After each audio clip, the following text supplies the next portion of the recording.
India news. इतनी खेचल उठाते हो, इतनी दिक्कतों से गुजरते हो, खुद घर वाले भी जो हैं उनका भी जो नज़रिया आपके प्रति वो एकदम से बदल गया। जी जी क्या ज़रूरत पड़ी इन सब चीज़ों की? आराम से नौकरी करते, जेबीटी थी आपकी, है ना? जी जी।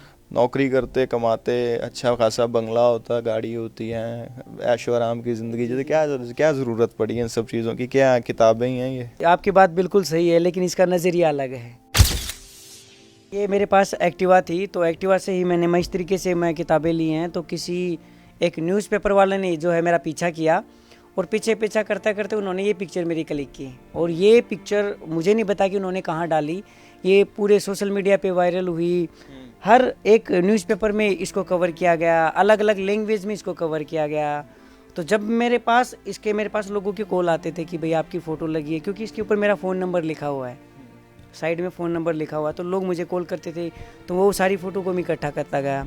तो फिर मैंने एक दिन देखा, मेरे किसी दोस्त का फ़ोन आया पंजाब से कि आपकी जो फ़ोटो कैप्टन साहब ने शेयर की हुई है।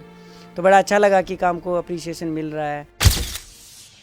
ਸੰਘਰਸ਼ ਦੇ ਰਾਸਤੇ ਰਾਸ ਘੱਟ ਲੋਕਾਂ ਨੂੰ ਆਉਂਦੇ ਨੇ, ਜਿਨ੍ਹਾਂ ਦੇ ਹੌਸਲੇ ਨਾਲ ਭਖਣ ਅੱਗ ਵਾਂਗ ਉਹ ਮੰਜ਼ਲਾਂ ਦੇ ਉਜਾਲਿਆਂ ਨੂੰ ਕਿੱਥੇ ਪਾਉਂਦੇ ਨੇ। ਨਾਮ ਸੰਦੀਪ ਕੁਮਾਰ ਤੇ ਇਰਾਦੇ ਬੜੇ ਹੀ ਅਨੋਖੇ ਹਨ। ਸੰਦੀਪ ਦੀ ਕੋਸ਼ਿਸ਼ ਬਸ ਇੰਨੀ ਕੁ ਹੈ ਕਿ ਕੋਈ ਵੀ ਗਰੀਬ ਦਾ ਬੱਚਾ ਗੁਰਬਤ ਕਰਕੇ ਤਾਲੀਮ ਹਾਸਲ ਕਰਨ ਦੇ ਵਿੱਚ ਵਾਂਝਾ ਨਾ ਰਹਿ ਜਾਵੇ। ਬਸ ਫਿਰ ਸੰਦੀਪ ਹੋਰਾਂ ਨੇ ਛੇੜ ਤੇ ਤਾਰ ਤੇ ਇੱਕ ਨਵਾਂ ਰਾਗ ਉਸ ਤੋਂ ਇਜਾਦ ਹੋਇਆ, ਜਿਸ ਦੇ ਨਾਲ ਰੱਦੀ ਤੋਂ ਕਿਤਾਬਾਂ ਤੇ ਕਾਪੀਆਂ ਨੂੰ ਇਕੱਠਾ ਕਰਕੇ ਸੰਦੀਪ ਹੁਣ ਗਰੀਬ ਬਸਤੀਆਂ ਦੇ ਵਿੱਚ ਇੱਕ ਮਸੀਹੇ ਦੀ ਭੂਮਿਕਾ ਅਦਾ ਕਰਦੇ ਹਨ। ਆਓ ਤੁਹਾਡਾ ਰਾਬਤਾ ਕਰਵਾਉਂਦੇ ਹਾਂ ਸੰਦੀਪ ਹੋਰਾਂ ਦੇ ਨਾਲ। किताबें करती हैं बातें बीते ज़माने की, दुनिया की, इंसानों की, आज की, कल की, एक एक पल की, खुशियों की, गमों की, फूलों की, बमों की, जीत की, हार की, प्यार की, मार की। क्या तुम नहीं सुनोगे इन किताबों की बातें? किताबें कुछ कहना चाहती हैं, तुम्हारे पास रहना चाहती हैं। तुसी देख रहे हो लिविंग इंडिया न्यूज़ ਤੇ मैं ਤੁਹਾਡਾ ਲਾਡਲਾ ਲੰਕੇਸ਼ ਤ੍ਰਿਖਾ ਤੁਹਾਡਾ ਇਸਤਕਬਾਲ ਕਰਦਾ। ਮੈਂ ਬੀਤੇ ਸਮੇਂ ਇੱਕ ਇੰਟਰਵਿਊ ਸੁਣ ਰਿਹਾ ਸੀਗਾ ਸਲੀਮ ਖਾਨ ਸਾਹਿਬ ਦੀ, ਜੋ ਸਲਮਾਨ ਖਾਨ ਦੇ ਫਾਦਰ ਸਾਹਿਬ ਨੇ। ਉਹਨਾਂ ਨੇ ਪੜ੍ਹਨ ਦੀ ਅਹਿਮੀਅਤ ਦੱਸੀ ਕਿ ਪੜ੍ਹਨ ਦੀ ਅਹਿਮੀਅਤ ਕੀ ਹੁੰਦੀ ਹੈ।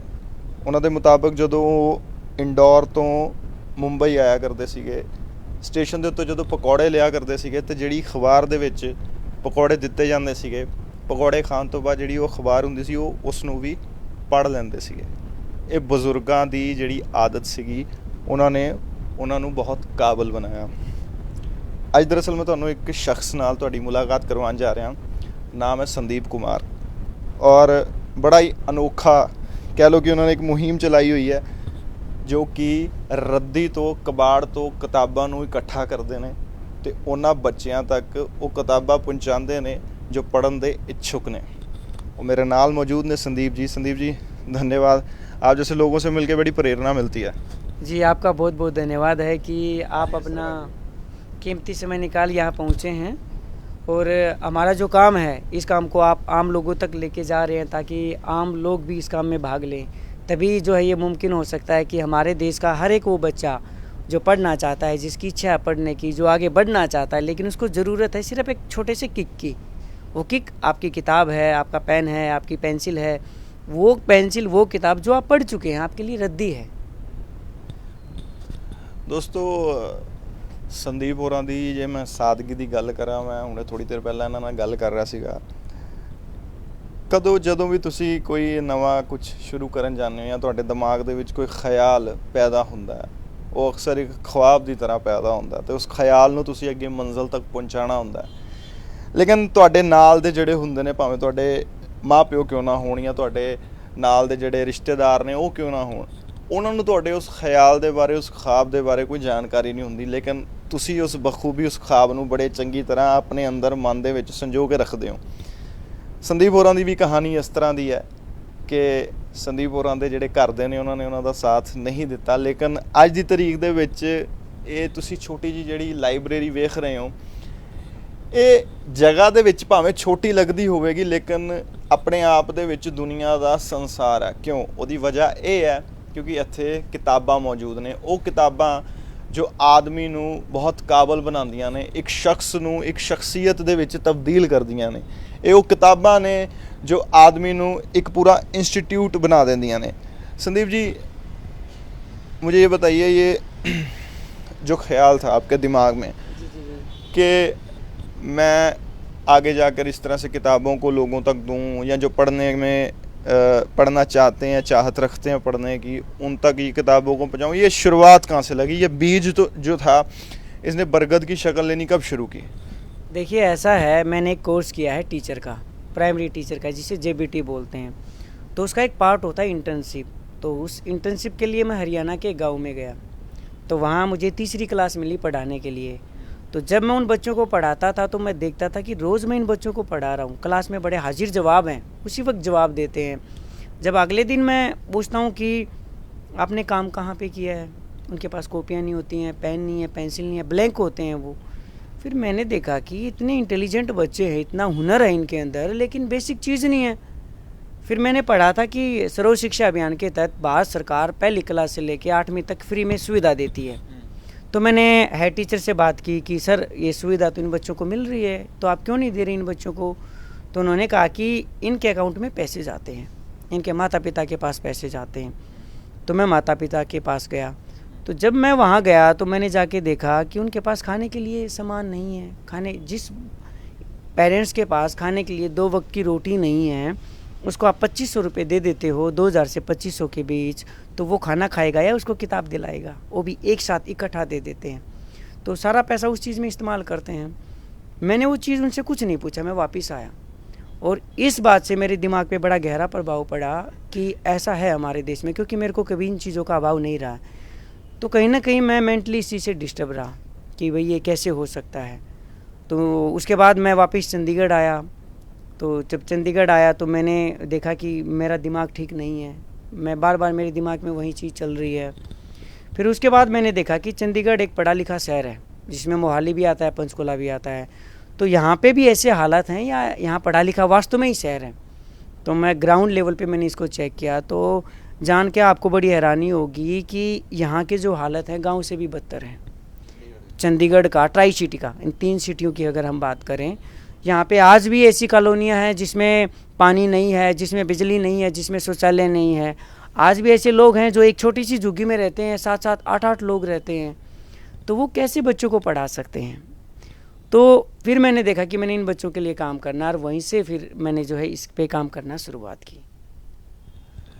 तो जो यहाँ पे इतनी सारी मैं किताबें देख रहा हूँ, इस तरफ तो ये जो स्कूलों में पढ़ाई जाती हैं या कॉलेजेस में लगती हैं, इंडियन पॉलिटिक्स हो गई, एग्जामिनेशन मास्टर, ये सब तो यहाँ हो गई। मैं इस तरफ देखता हूँ तो यहाँ पे मुझे सिडनी शेल्डन से लेकर के और तमाम रोंडा बर्न तक की जो सीक्रेट की किताब है, स्टीव जॉब्स, और वो सब नॉवेल्स जो हैं मुझे वो नज़र आते हैं।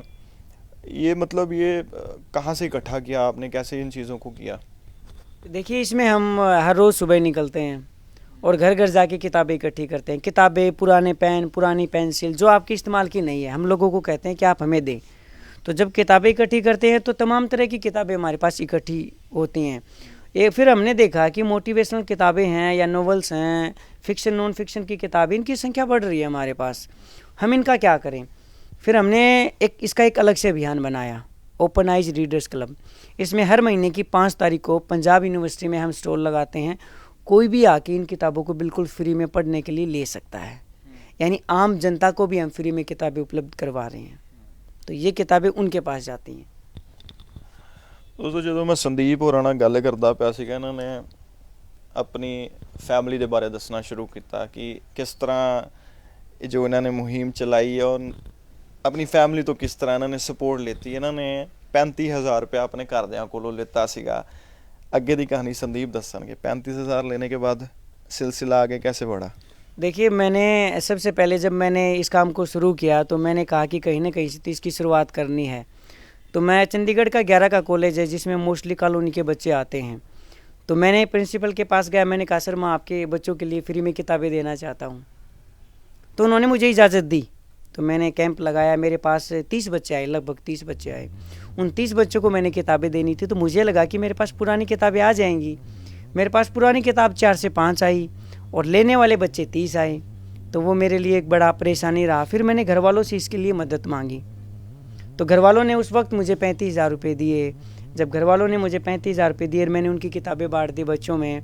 फिर जब मैं वापस घर आया तो घर वाले कहते कि ऐसे नहीं चलता है, ऐसे आप कितने दिन अपने पैसों से या एकदम बच्चों को किताबें आप उपलब्ध करवा सकते हो? एक बार तो दे दिया आपने, उसके बाद बच्चों का क्या होगा? तो वो बात मेरे को अच्छी नहीं लगी कि मेरी फैमिली मुझे ऐसा कह रही है, ये मुझे सपोर्ट ही नहीं कर रहे। उस टाइम के हिसाब से उसी वक्त से मैंने घर छोड़ दिया। मैंने ये नहीं देखा कि मैं कहाँ जाऊँगा, मैं क्या करूँगा, मैंने बिल्कुल भी नहीं सोचा। जब मैं घर से निकला फिर मैंने देखा कि मेरे पास तो रहने की जगह भी नहीं है, खाने के लिए भी नहीं है। तो 2-3 दिन मैंने, एक होटल है उसमें भी मैंने 2-3 दिन वेटर का काम किया है। तो फिर इस तरीके से मेरा जो सफ़र जारी रहा। फिर मैंने पुरानी किताबें घरों से इकट्ठा करनी शुरू की।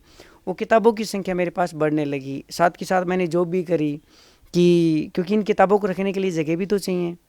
नया गांव में एक छोटा सा ऑफिस लिया मैंने, वहाँ किताबें इकट्ठी करनी शुरू की। फिर इसका एक अच्छी चीज़ ये रही कि 1 साल के अंदर ही, ये 1 साल का सफ़र है, चंडीगढ़ के हर कॉलेज में मैंने किताबें पहुँचाई 1 साल के अंदर।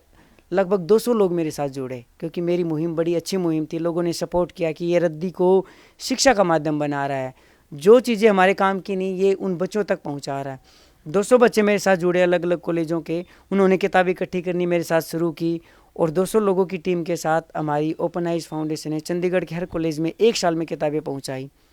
फिर हमने स्कूलों को अडोप्ट किया, फिर हमने कॉलोनियों को अडोप्ट किया। इस तरीके से आज लगभग 1000 ऐसे बच्चे हैं जो 8वीं तक के बच्चे हैं। 500 में से ऐसे बच्चे हैं जो स्कूल नहीं जाते हैं, उन बच्चों को हम सपोर्ट कर रहे हैं। 500 ऐसे हैं जो स्कूल जा रहे हैं लेकिन किसी कारणवश उनको किताबों की या स्टेशनरी की ज़रूरत है। ये तो सिर्फ 8वीं तक के बच्चे हैं। अब 8वीं के बाद की बात करें, चंडीगढ़ का हर कॉलेज है, 3 स्कूल अडोप्ट किए हुए हैं। हर स्कूल में 2-3 ऐसे बच्चे हैं जिनके पास हमारी किताबें जा रही हैं। और एक नया सवेरा प्रोग्राम के तहत 30 ऐसे बच्चे हमने आइडेंटिफाई किए हैं जिनके पेरेंट्स नहीं हैं या जो सिंगल पेरेंट हैं। उनकी पूरी जिम्मेदारी ली है, जब तक वो पढ़ना चाहें, चाहे वो डॉक्टर बने, मास्टर बने, तब तक शिक्षा रिलेटेड जिस भी सामान की उनको ज़रूरत है वो हम उनको फ्री ऑफ कॉस्ट उपलब्ध करवाएंगे। ਸਰਦਾਰ ਜੀ, ਮੈਂ ਤੁਹਾਡੇ ਕੋਲੋਂ ਜੋ ਜਾਣਨਾ ਚਾਹਾਂ, ਤੁਸੀਂ ਸੰਦੀਪ ਹੋਰਾਂ ਨਾਲ ਕਿਵੇਂ ਤਾਲੁਕਾਤ 'ਚ ਆਏ? ਤੁਹਾਡਾ ਕਿਵੇਂ ਮਤਲਬ ਕਿ ਤਾਲਮੇਲ ਬੈਠਿਆ ਇਹਨਾਂ ਦੇ ਨਾਲ? ਕਿਉਂਕਿ ਇਹ ਤਾਂ ਕਿਤਾਬਾਂ ਵੰਡਦੇ ਨੇ, ਤਾਲੀਮ ਲੋਕਾਂ ਨੂੰ ਦਿੰਦੇ ਪਏ ਨੇ। ਇਹਨਾਂ ਦਾ ਜਿਹੜਾ ਕਹਿ ਲਓ ਕਿ ਮੋਟਿਵ ਹੈ ਉਹੀ ਹੈ ਕਿ ਹਾਂ ਜ਼ਿਆਦਾ ਤੋਂ ਜ਼ਿਆਦਾ ਲੋਕਾਂ ਤੱਕ, ਜਿਹੜੇ ਬੱਚੇ ਪੜ੍ਹਨਾ ਚਾਹੁੰਦੇ ਨੇ ਉਹਨਾਂ ਤੱਕ ਕਿਤਾਬਾਂ ਪਹੁੰਚਣ। ਤੁਹਾਡਾ ਇਹ ਜ਼ਹਿਨ ਦੇ ਵਿੱਚ ਕਿਵੇਂ ਆਇਆ ਕਿ ਹਾਂ ਮੈਂ ਸੰਦੀਪ ਹੋਰਾਂ ਨਾਲ ਜੁੜਨਾ? ਬੇਸਿਕਲੀ ਮੈਂ ਪਿਛਲੇ 4 ਸਾਲ ਤੋਂ ਚੰਡੀਗੜ੍ਹ ਦੇ ਟਰਾਈ ਸਿਟੀ ਦੇ ਵਿੱਚ ਕਿਸੇ ਨੂੰ ਵੀ ਕਦੇ ਵੀ ਐਮਰਜੈਂਸੀ ਦੇ ਵਿੱਚ ਬਲੱਡ ਜਾਂ ਪਲੇਟਲੈਟਸ ਦੀ ਲੋੜ ਪੈਂਦੀ ਤਾਂ ਮੈਂ ਪ੍ਰੋਵਾਈਡ ਕਰਾ ਕੇ ਹੈਲਪ ਕਰਦਾ। ਅਤੇ ਅਸੀਂ ਇੱਦਾਂ ਹੀ ਇੱਕ ਮੀਟਿੰਗ ਸੀ ਸਾਡੇ social workers the, kind of social work ਸੀਗੇ ਉੱਥੇ ਵੱਖਰੇ ਵੱਖਰੇ NGOs ਤੋਂ। ਅਤੇ ਉਦੋਂ ਸੰਦੀਪ ਜੀ ਨਾਲ ਮਿਲਣਾ ਹੋਇਆ ਸੀਗਾ ਅਤੇ ਉਸ ਤੋਂ ਬਾਅਦ ਅਸੀਂ ਮਿਲਦੇ ਰਹੇ। ਮੈਂ ਤਕਰੀਬਨ 3-4 ਸਾਲ ਤੋਂ ਇਹਨਾਂ ਨਾਲ ਮਿਲਿਆ ਹੋਇਆ।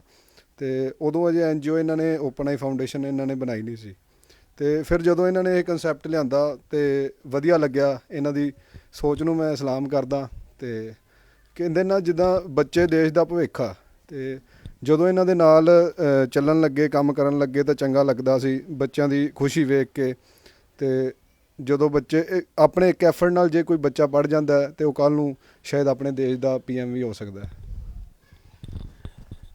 ਇੱਕ ਬੰਦੇ ਦੀ ਫੋਟੋ ਸਾਡੇ ਪੰਜਾਬ ਦੇ ਮੁੱਖ ਮੰਤਰੀ ਕੈਪਟਨ ਅਮਰਿੰਦਰ ਸਿੰਘ ਜੀ ਸ਼ੇਅਰ ਕਰਦੇ ਨੇ।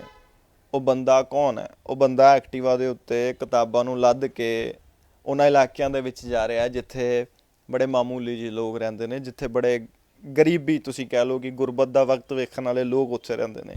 ਉਹ ਬੰਦਾ ਐਕਟਿਵਾ ਦੇ ਉੱਤੇ ਸਮਾਨ ਨੂੰ ਲੱਦ ਕੇ, ਉਹ ਸਮਾਨ ਕੀ ਹੈ? ਕਿਤਾਬਾਂ ਨੂੰ ਲੱਦ ਕੇ ਉਹਨਾਂ ਇਲਾਕਿਆਂ ਦੇ ਵਿੱਚ ਜਾਂਦਾ। ਉਹ ਸ਼ਖਸ ਕੌਣ है?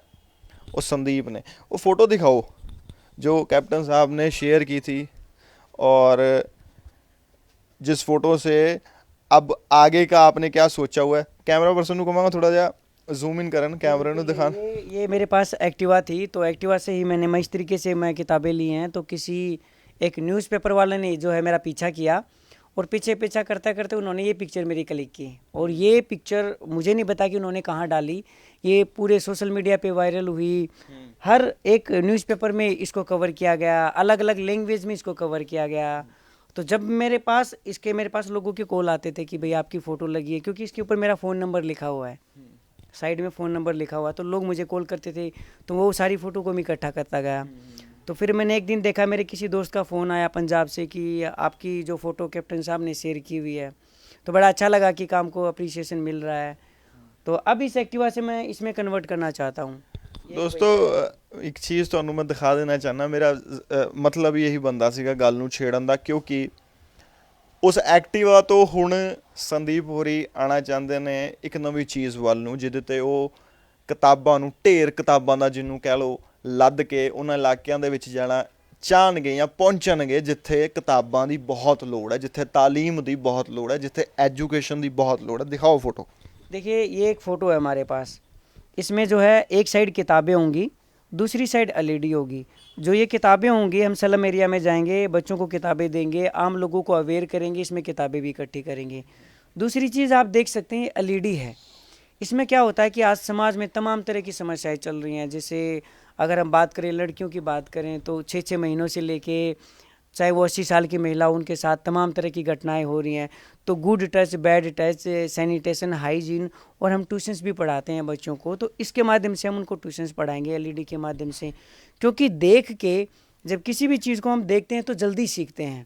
तो इस तरीके से इसको हम बनाएंगे, और इसके लिए लगातार हम लोगों से अपील कर रहे हैं कि इसके लिए हमें कंट्रीब्यूट करें, ताकि जल्द से जल्द हम ये व्हीकल बना सकें। इसका नाम भी हमने ऐसे ही लिखा हुआ है कि education at your door, at your door आएगा इसमें, कि हम आपके दरवाजे तक शिक्षा लेके आएंगे। ਦੋਸਤੋ ਇੱਕ ਤਾਂ ਇਹ ਚੀਜ਼ ਹੈ ਜਿੱਥੇ ਕਿਤਾਬਾਂ ਨੂੰ ਇਹ ਉਹਨਾਂ ਲੋਕਾਂ ਤੱਕ ਪਹੁੰਚਾਉਂਦੇ ਨੇ, ਉਹਨਾਂ ਬੱਚਿਆਂ ਤੱਕ ਪਹੁੰਚਾਉਂਦੇ ਨੇ ਜੋ ਕਿ ਅੱਗੇ ਆਉਣ ਵਾਲੇ ਦੇਸ਼ ਦਾ, ਆਉਣ ਵਾਲੇ ਮੁਲਕ ਦਾ ਸਾਡਾ ਭਵਿੱਖ ਨੇ, ਭਾਰਤ ਦਾ ਭਵਿੱਖ ਨੇ। ਇੱਕ ਹੋਰ ਚੀਜ਼ ਜਿਹਨੇ ਮੈਨੂੰ ਬੜਾ ਆਪਣੇ ਵੱਲ ਨੂੰ ਖਿੱਚਿਆ, ਅਕਸਰ ਜਿਸ ਤਬਕੇ ਦੇ ਵਿੱਚ ਵਿਚਰਦੇ ਨੇ, ਜਿਸ ਤਬਕੇ 'ਚ ਜਾਂਦੇ ਨੇ, ਜਿਸ ਤਬਕੇ ਦੇ ਨਾਲ ਇਹ ਕੰਮ ਕਰਦੇ ਪਏ ਨੇ, ਉੱਥੇ ਜਿਹੜੀਆਂ ਔਰਤਾਂ ਨੇ ਜਿਨ੍ਹਾਂ ਨੂੰ ਹਾਈਜੀਨ ਬਾਰੇ, ਸਾਫ ਸਫਾਈ ਬਾਰੇ ਇੰਨੀ ਨੌਲੇਜ ਨਹੀਂ ਹੈਗੀ ਜਾਂ ਜਾਣਕਾਰੀ ਨਹੀਂ ਹੈਗੀ, ਉਹਨਾਂ ਦੇ ਲਈ ਵੀ ਇਹਨਾਂ ਨੇ ਇੱਕ ਸਪੈਸ਼ਲ ਪ੍ਰੋਗਰਾਮ डिज़ाइन किया है। उस प्रोग्राम बारे भी मैं तुहानू दसदा, यही दसणगे अपनी ज़ुबानी। इत्थे यहाँ पे सैनिटरी पैड्स दिख रहे हैं मुझे, क्या करते हैं आप इसका आपने टाइटल भी दिया हुआ है, rise women be periods positive. ये बिल्कुल है, अभी हमने 12 तारीख को ही हमने डिस्ट्रीब्यूट किए हैं। इसमें rise women be periods positive. जब हम कॉलोनी में जाते हैं तो ऐसी बहुत सी लड़कियों को, महिलाओं को देखते हैं। पहले तो लड़कियाँ, जब हम स्कूलों में किताब देते थे तो काफ़ी लड़कियों का ये क्वेरी रहती थी कि टीचर कहते थे कि 4 से 5 दिन स्कूल में नहीं आती हैं। फिर हमने देखा कि इसका रीज़न पता किया कि बच्चा क्यों नहीं पढ़ रहा, तो उसको पता लगा कि वो अपने ख़ास दिनों में, यानी मासिक धर्म में, सैनिटरी पैड का इस्तेमाल नहीं करती या कपड़े का इस्तेमाल करती हैं, तो वो लीकेज होने का डर रहता है, इससे वो स्कूल नहीं आती। हमने उस तौर पे काम किया। हम उनके घर गए, जब देखा तो फिर हमने सर्वे किया वहाँ पे प्रॉब्लम बड़ी लगी हमें। एक पूरी कॉलोनी का सर्वे किया, और सर्वे का जो रिज़ल्ट आया, आज भी महिलाएं राख का इस्तेमाल करती हैं, आज भी महिलाएं पुराने कपड़े का इस्तेमाल करती हैं, आज भी महिलाएं पत्तियों का इस्तेमाल करती हैं। ख़ास दिनों में जिस प्रोसेस से हमारी उत्पत्ति होती है, हम जन्म लेते हैं, और उसी के लिए एक माता जी है या एक बहन है, ऐसी चीज़ों का इस्तेमाल करती है, तो हमारी आने वाली जनरेशन है वो कैसे स्वस्थ हो सकती हैं।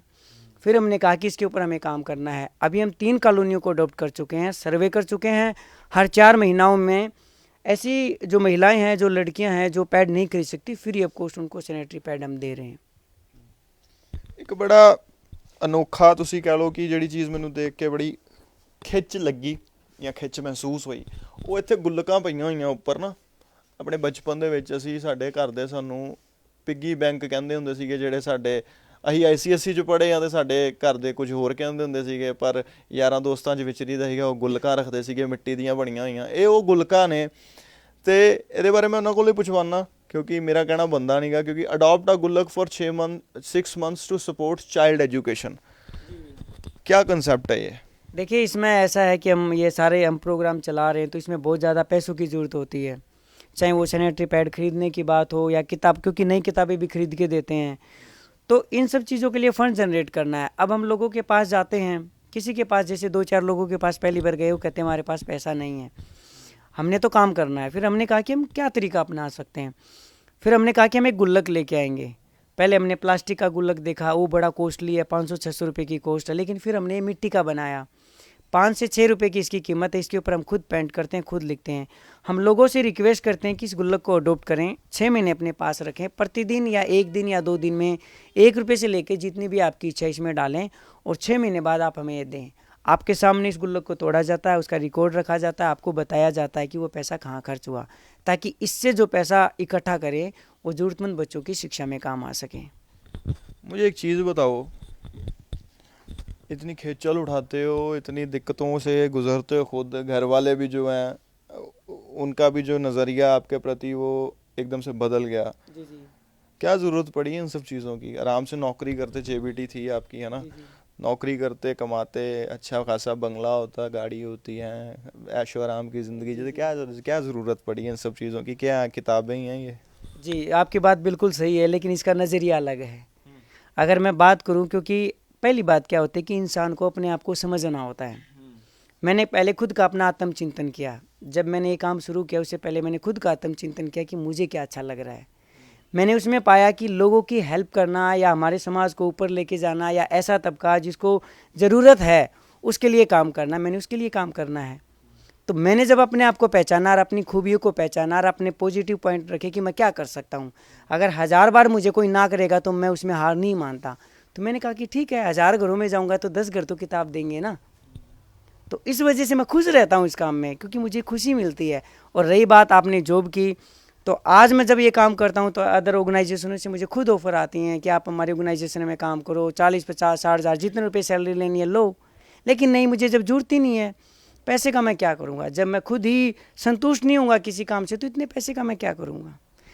संदीप जी, मुझे एक चीज़ बताओ, वो चीज़ बताओ, वो जो किस्सा आपने मेरे साथ शेयर किया था, जिसमें आप बता रहे थे कि घर में पेन ख़त्म हो गया था तो मैंने रीफ़िल किया उसका, कुछ कॉपीज़ ऐसी पड़ी हुई थी या डायरीज़ ऐसी थी जिसके पन्ने जो सफ़े होते हैं वो खाली थे, तो मैंने उनको फाड़ के खुद से बाइंड करने की कोशिश की। क्या किया उसका? देखिए, ऐसा है, जब आप किसी एक ही चीज़ के बारे में सोचते हैं तो बार बार सोचते रहते हैं तो दिमाग से आपका आइडिया निकलता है। ये सत्य है ये बात। जब मैंने कहा कि बच्चों तक मैंने किताबें पहुंचानी है, स्टेशनरी मैंने पहुंचानी है, तो मैंने अपने घर में देखा कि मेरी पुरानी किताबें हैं। पुरानी किताबों का मैं क्या कर सकता हूँ? मैंने कहा कि मैं किसी 4-5 बच्चों की हेल्प कर सकता हूँ इसमें। किताबों का मुझे आइडिया मिल गया कि मैं किताबें दे सकता हूँ ऐसे। फिर बात है कि आपके पेन का, जब मैंने अपना पुराना पेन देखा, उसमें से रिफ़िल निकाली, नई रिफ़िल डाली मैंने उसमें। मैंने कहा कि तो 50 पैसे में 5 रुपये का पेन तैयार कर दिया मैंने। तो वो आइडिया। लेकिन तीसरा जो आइडिया है, अब नोटबुक है, बड़ी महंगी होती है। अगर आप बात करो तो 40 से 50 रुपये से स्टार्टिंग होती है 8वीं 9वीं क्लास के बच्चे की। तो मैंने अपनी पुरानी नोटबुक देखी तो उसमें 3-4 पेज खाली थे। तो मैंने खाली पेजों को निकाल के फिर 3 और किताबों से, कॉपियों से मैंने खाली पेज निकाले, फिर मैंने उससे कॉपियाँ बनाई। फिर मैंने देखा थी तो बड़ा आसान है, कितना आसान है, लोगों की मदद करना कितना आसान है। सिर्फ रद्दी से हम लोगों की मदद कर सकते हैं और आज उसी रद्दी से हम मदद करें। आप यहाँ देख सकते हैं, मैं आपको दिखा देता हूँ कि जैसे ये है, ये यहाँ पे है कि किस तरीके से हम कॉपियाँ बनाते हैं। जैसे पेज निकाले हुए हमने, ये आप देख सकते हैं, हर पेज निकाला हुआ है। अच्छा। इस पेज को हमने अलग किया हुआ है, फिर इसको साइज़ में अलग किया हुआ हमने, ये जो साइज़ है अलग किया हुआ। आप पेंसिल देख सकते हैं, इसमें आप देखिए हमारे घर में बच्चे इस्तेमाल करते हैं। ये आप देखिए पूरी तरह से पेंसिल देखिए आप, ये आप पेंसिल देखिए, ये बड़ी पेंसिल हैं, ये छोटे बच्चों के लिए हैं। क्योंकि जब हमारे पास छोटे बच्चे होते हैं तो हम एक पेंसिल को आधी कर देते हैं, तो ये 5वीं तक के बच्चों के लिए हैं। ये आप देख सकते हैं। और यहाँ आप देख सकते हैं कि ये रेज़र देखिए आप, ये सारे पुराने ही हैं, ये सारे पुराने को इकट्ठा किया हुआ है। ये शार्पनर है, ये आप शार्पनर देख सकते हैं।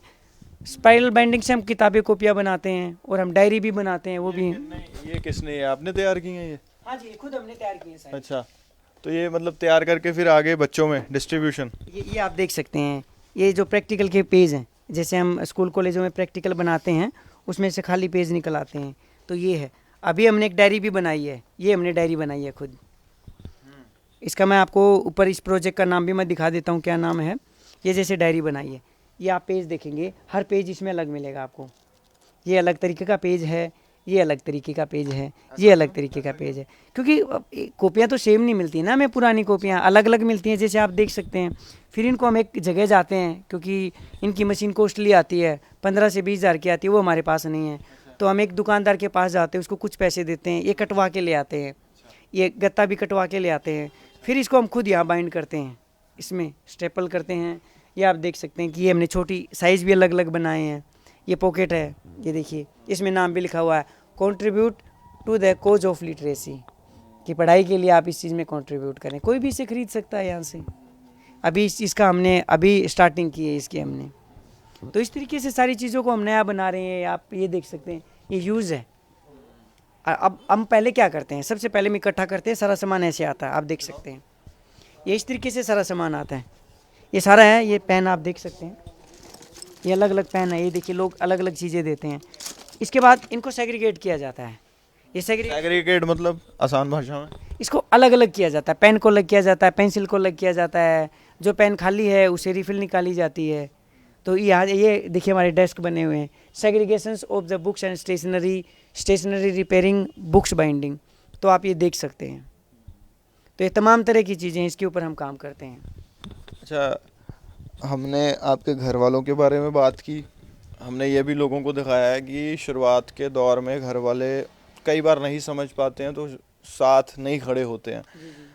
अब आप वो चीज़ बताइए कि आपकी जो माता जी हैं उन्होंने कैसे योगदान दिया और वो किस तरह से अब सपोर्ट कर रही हैं इस पूरे काम को लेकर के।